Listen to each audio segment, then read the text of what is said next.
Each morning, when sunbeams stretch through the dusty window panes of Jasmine Pineda's small bedroom, she wakes before them, her eyelids open to a quiet resolve that feels nothing like rest, instead, a stirring sense of purpose. The walls are thin, the city hums outside, motors, voices, distant shouts, but inside her mind, Jasmine is already far away, somewhere across seas, somewhere where dreams might stretch bigger, safer, kinder, for her sons. She is 29, her skin warm with the pottery red of her homeland's clay, her hands calloused from 2 jobs, her heart full of a single, unyielding aim, to bring her sons to America. Roots and rupture. Jasmine was born in Honduras, in a village rimmed with sugar palms and courtyards scented by bougainvillea. Her childhood broke as many things do, soft moments like laughter in the rain, harsh ones like hunger tugging at ribs. Even as a little girl she learned hard lessons, that hope must often be carried quietly, like an ember, protected from wind and rain. When she was 18, she became a mother, twins, Mateo and Santiago, 2 hearts she would carry in her arms, and in her dreams. They were born under poor skies of struggle, but their eyes, bright and defiant, carried stars. From the instant she held them, Jasmine vowed they would have more. Every day in Honduras, she faced the same walls: scarcity, corruption, unpredictable violence, roads that dissolved in rains, opportunity moving like elusive smoke. She taught her boys to share the little they had, to love fiercely, to hope in secret, and still, she knew, the land of her birth would not give them the wings they needed. 2. The American dream and the cost. America wasn't just a patch of land on a map.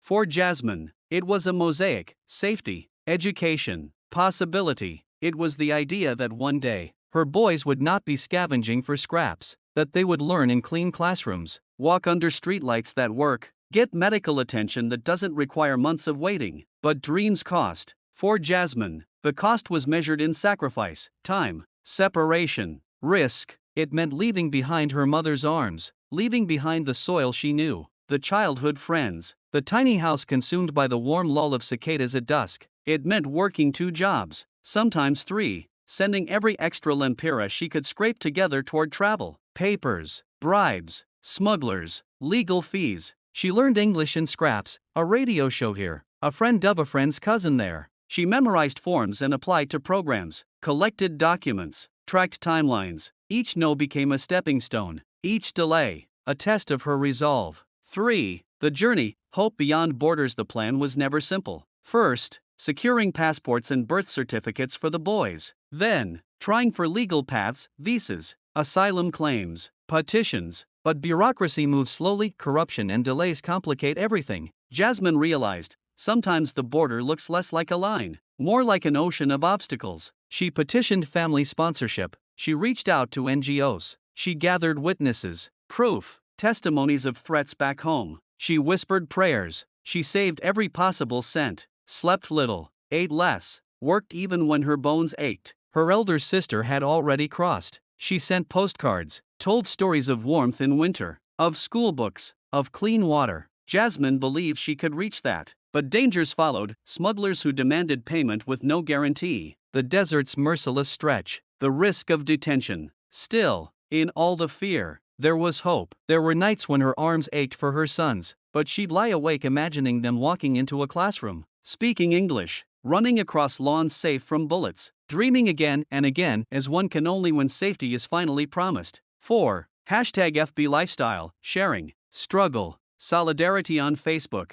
she posts photos of her twins, Santiago holding a toy truck, Mateo chasing a dog across a dirt road. The backdrop is vivid: mango trees, crumbling walls, sun-soaked dust. Jasmine posts updates: saved $50 more today. Filling out this form, praying for protection. Her following is small, but those who follow know the story, the incremental progress, the arrests of dreams and the release of hope. Supportive comments buzz: we believe in you. Stay strong. You got this. Madre. Some send small donations, a few offer legal advice, a neighbor crafts letters, a cousin connects her to a clinic. Digital solidarity becomes a kind of lifeline, but there's also judgment. People who say, why don't they stay here? Be grateful? Or America isn't the solution. Others ask intrusive questions: do you have papers? Isn't this dangerous? But Jasmine learns to answer simply: I'm trying to give my sons a chance. She posts less about shame, more about determination. Her hashtag FB life becomes not a curated version of excellence, but a raw chronicle of striving and sometimes, of quiet despair. The stakes for the son's Mateo is 7. He loves stars and spaceships, draws rockets in chalk on the sidewalk. Santiago, 5. Carries around a soccer ball, always wanted to kick high. They don't yet fully understand the gravity of what their mother is trying, though each felt it in how she wakes before dawn, how she smiles even when her eyes are tired. On school mornings, they wear mismatched clothes because uniforms cost more than she can always afford. They eat eggs if there are eggs, sometimes just tortillas and beans. There is no certainty of lunch. Sometimes they sleep hungry, but they never lack love. Jasmine wants them to know that. Every night, she tells them stories of heroes, of journeys, of stars and faraway places. She tells them about America not as a mythical utopia, but as a place she believes they can touch. She tells them, you will see new places, you will walk where the roads are paved, you will speak English, you will have choices. She imagines their morning there, Mateo in a school that doesn't shudder during power outages, Santiago raising his hand in class, not shamed for stumbling words. She imagines their first winter, thick coats, playgrounds unthawed. She imagines doctors who care, books that open to many worlds. She imagines safety as simple as a locked door. 6. Barriers, breakdowns, breakthroughs. There were breakdown moments. The time the smuggler vanished, leaving them stranded in a border town with nothing but promises. The time legal forms were rejected for lack of a signature. The time her youngest fell ill, her purse empty of funds, and she watched him tremble without proper medicine.